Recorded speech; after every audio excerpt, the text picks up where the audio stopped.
Welcome to this live chef demonstration for the pecan tart slash pie slash whatever you want to bake it in. I am Chef Steve Konopelski, and I am one of the pastry chef instructors here at Escoffier School of Culinary Arts. If I seem a little boop, it's because I'm actually echoing in my head right now as we record. So if I talk to myself, it's because I'm talking to myself. So a little bit about me. I am from Saskatchewan, Canada. I am a career changer. I actually started my life as a Broadway performer, and I had a very successful stage career for about 10 years. Then after that, I retired and I went to the French Culinary Institute, graduated top of my class. And I also won the award for highest mark in every assignment that we had to do at school. So I'm a bit of a baking nerd. Another thing about me is that after I graduated from culinary school, I worked in a bunch of notable restaurants in Long Island and New York before moving to Maryland to open my own bed and breakfast, catering facility, couture wedding cake design business, and standalone bakery. I also, perhaps you've recognized me, am a Food Network champion. So I have been on Food Network 4 times. Holiday Baking Championship Season 2, available on Discovery Plus and Hulu. Holiday Baking Championship Sweet Revenge. Holiday Baking Championship Runner-Up Redemption. That lets you know how well I did in the first one. And Haunted Gingerbread Showdown Season 1, which I won, spoiler alert, also available on Discovery Plus and Hulu. So I am thrilled to be here with you today, sharing some of my favorite recipes. So this one is for pecan pie. Now, what we're going to do is candy some pecans. So that's a little bit different than the traditional pecan pie recipe. And then we're going to make a custard. Now, traditional pecan pie usually uses a corn syrup base. It's kind of sludgy. It's not very cute. It's a bit of a color that we don't enjoy. And so what I'm doing differently is the custard that I'm using is actually based on a traditional French-Canadian dessert called tarte au sucre, which literally means sugar pie. So basically, we're going to candy some pecans, create this sugar custard, and then combine the two and bake them together. Okay, so welcome, welcome, everyone. I do believe you have received the recipe. If not, too bad.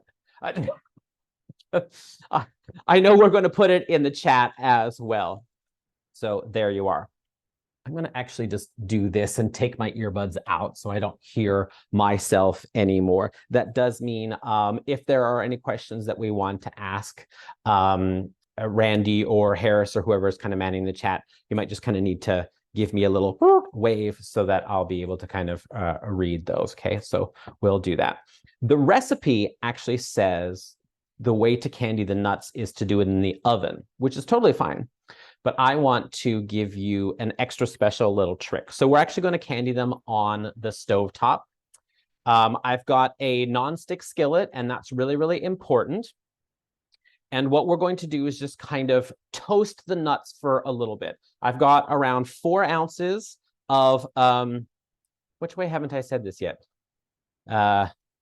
Pecans. Pecan. And I'm going to add those to my skillet. And we just want to toast them for a couple of minutes until they start to get a little bit fragrant. We want the nuts to sort of gently warm all the way through. Now, most of the nuts that you buy in the grocery store have already been toasted. It's very rare to find raw ones. But look at the packaging. And if the packaging does say raw, it means you'll need to toast them for just a little bit longer. So I'm doing medium heat.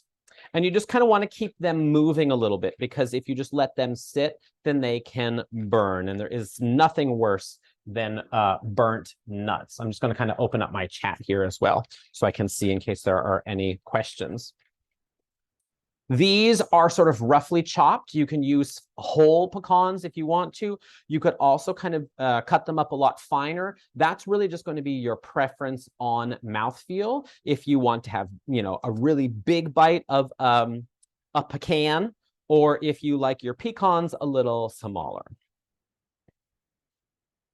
Now you'll notice I'm wearing gloves. That's because I am allergic to nuts. So I can't taste them and I can't handle them. So a little trick that I have learned to know when they're kind of toasted is by smell and fragrance. But also, when you take a nut and you snap it in half, it will have a very sort of distinct crack when it is toasted all the way through. So for the sake of television, we're going to go ahead and say that these have been nicely toasted and fragrant, about 3 to 5 minutes, no more than that. If you see them starting to take on some color, lower your heat because we don't want them to burn. Now, what we're going to do is a very fun sort of little technique, and this is the reason that I wanted to demonstrate this. I'm creating a space in the middle of the saute pan, and to that, I'm going to add about 2 tablespoons of maple syrup. Notice that it starts to bubble and fizzle right away. And that means that our pan is nice and warm, and we want that to happen. You can see that there's like some steam rising because the water is evaporating. Then give those a quick stir so that all of the pecans are completely coated with the maple syrup.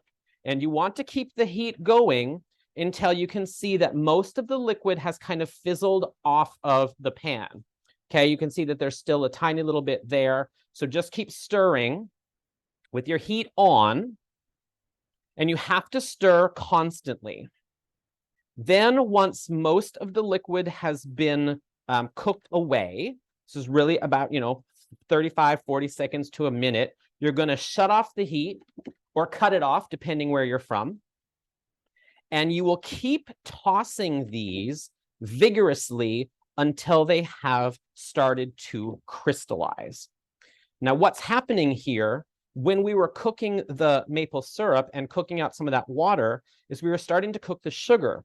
And sugar, once it has started to boil, does not like to be stirred. It hates it. And for anyone, I know we have some graduates of the program with us today, anyone who remembers back to perhaps their confiserie class, if you stir sugar while it's cooking, it will crystallize. And that's exactly what we're trying to do here. We're forcing a crystallization of the nuts, and they're going to go from shiny and glossy to a matte finish. And that will take, this whole process takes about 3 to 5 minutes for that to happen. So notice I'm just kind of mashing and I'm stirring. And what you can see, however, though, is they've started to change their color, and they're not sticking to each other anymore. They've actually completely separated. And now you can see just in an instant that they have started to crystallize. Harris, there was a question. Yes, so it looks like for whatever reason, the overhead camera you have set up is not showing to the attendees for some reason. Is there a way to adjust the camera that's facing you so the folks can see the pan? Sure thing. Thank you. Sorry, y'all.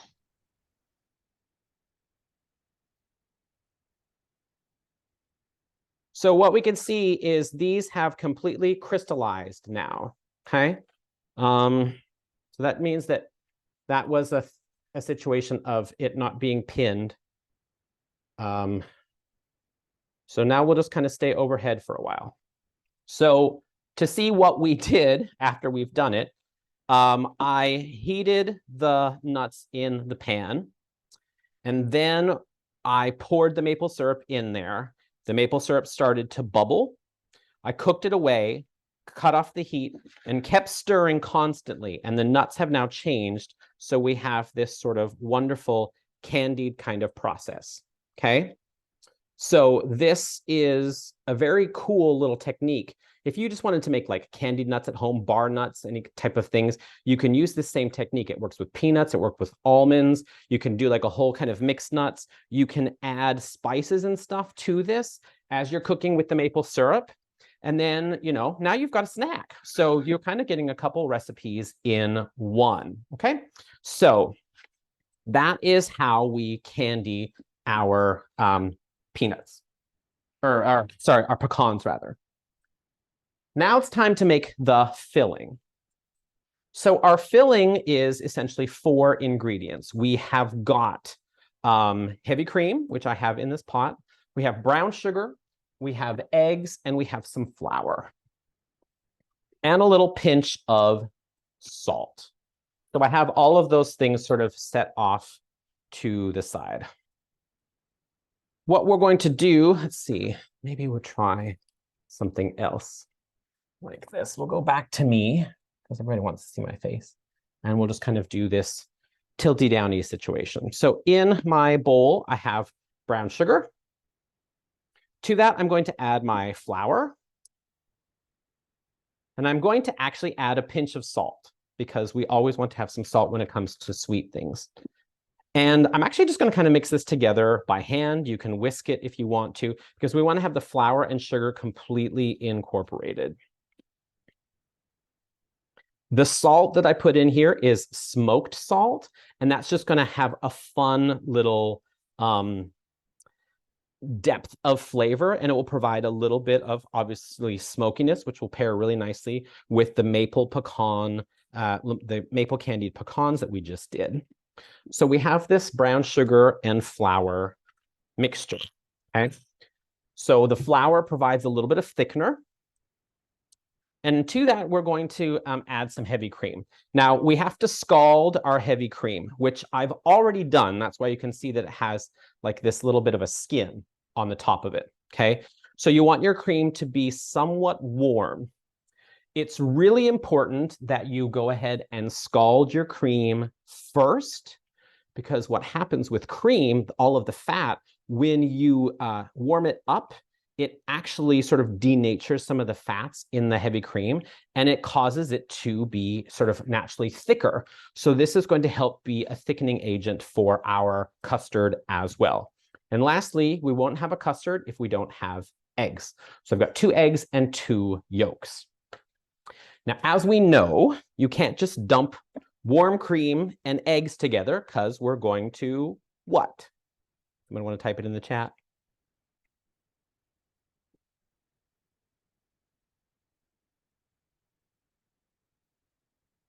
Anyone?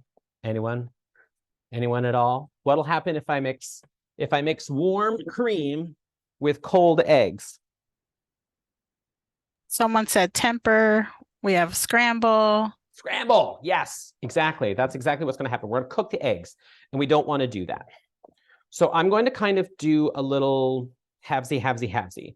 I'm going to take half of the cream and add that to my sugar mixture. Okay, that's going to start to get that dissolved a little bit, and I can kind of, whisk that, stir that around, easy peasy.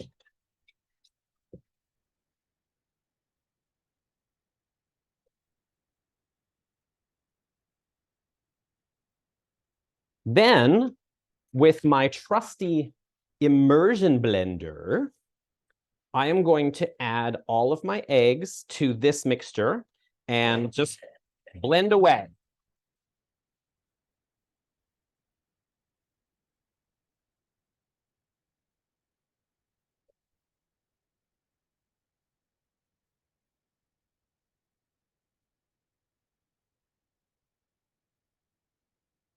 Then we add the rest of the heavy cream in a steady little stream while constantly blending. And that's going to sort of temper those eggs so that they don't scramble.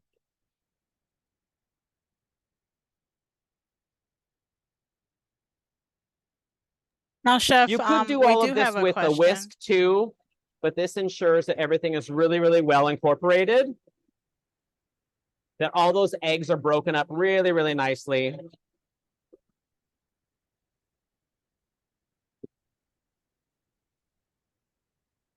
Now, Chef, what if you don't have an immersion blender?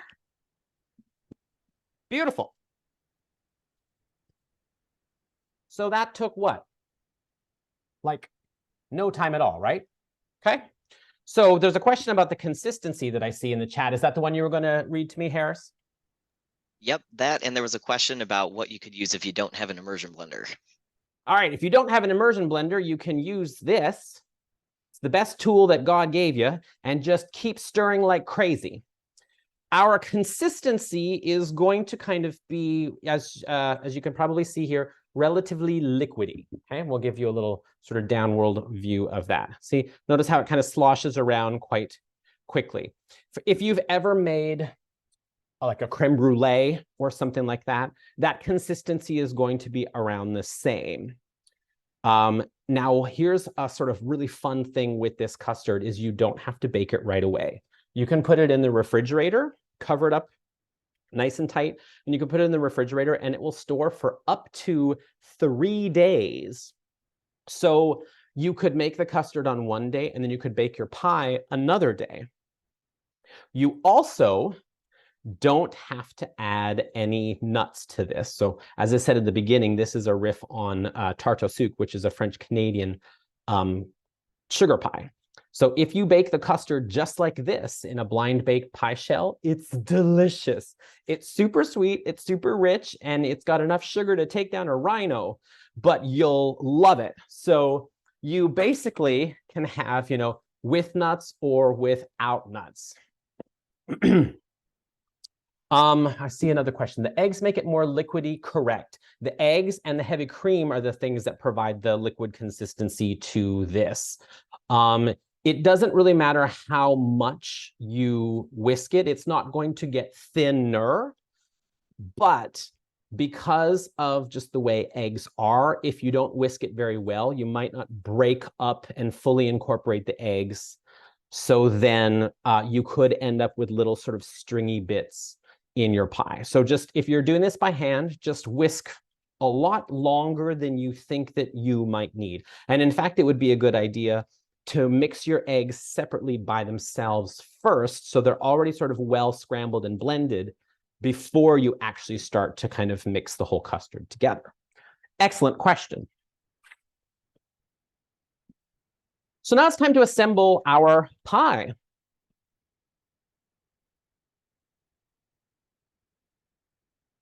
So I have here, well, we don't need this.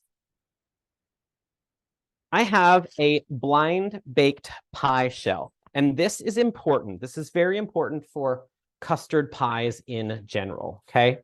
There are too many recipes out there, even like for quiche, that's like raw pie crust. It's never going to work. If you want, this is even, all right, here, this is worth the cost of admission alone, people. When you're making your pumpkin pies, if you have the recipe on the back of the Libby's can, which we all do, let's be real.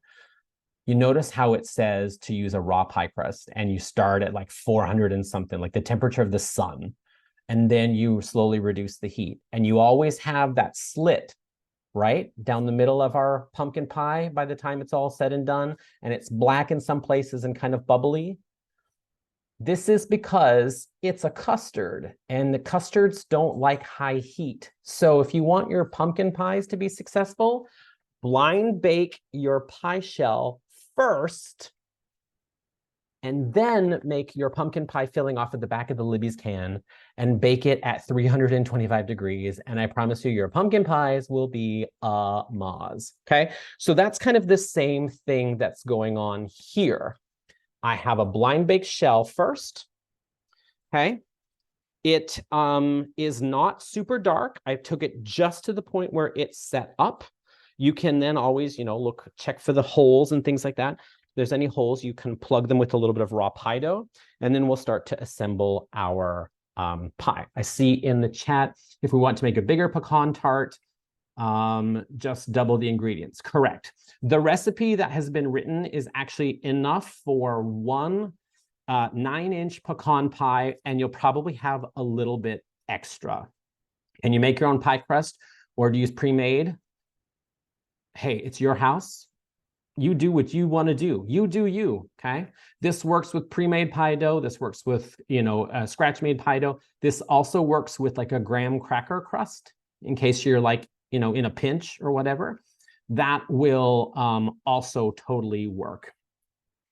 So to assemble. Excellent questions, everyone, by the way. Thank you.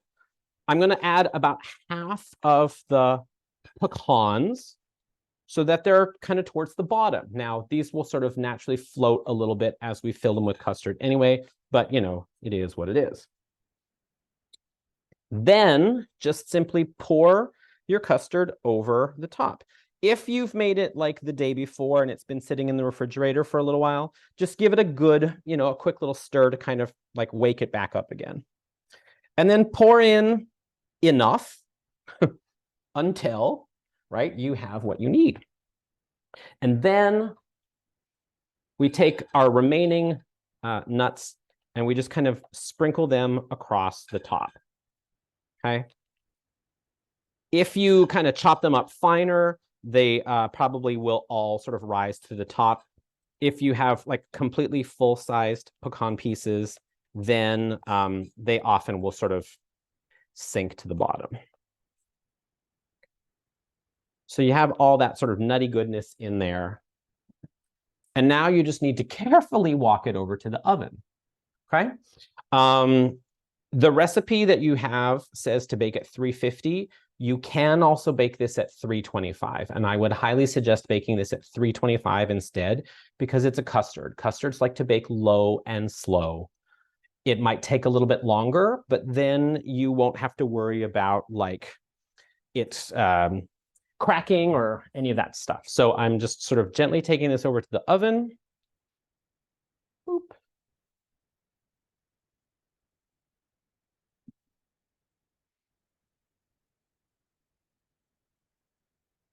And thanks to the magic of television, I have one that's done. So you can see all of like the nutties on the top. Now this has been sitting in the refrigerator because I did this yesterday. That's the other key thing to custards is you want them to set up completely. So once you take it out of the oven, you let it cool at room temperature for as long as that takes to come down to room temperature. It could take 2, maybe 3 hours. And then you should put it in the refrigerator so it can completely and fully set up, okay? Someone said in the chat, I leave the blend in the refrigerator longer than a day. Do I have to start over or just whisk it again? No, you can, the custard is good in the refrigerator for up to 3 days. So just kind of mix it a little bit before you pour it into your pie if it's been sitting in the refrigerator. Sometimes it settles a little bit. And so you just want to kind of agitate it back up again. Someone said, you mentioned pumpkin pie counts as a custard. Does a sweet potato pie count as well? The reason that it's a custard is it has eggs in it. So if the recipe contains eggs, it's technically a custard. If it doesn't, so I'm not sure about your particular sweet potato pie recipe. If it doesn't have eggs, then it's not a custard. But that's an excellent question as well. All right, so here is our pie. I'm going to take a slicey poo. You don't need to see me slice a pie, right? Anybody care about that?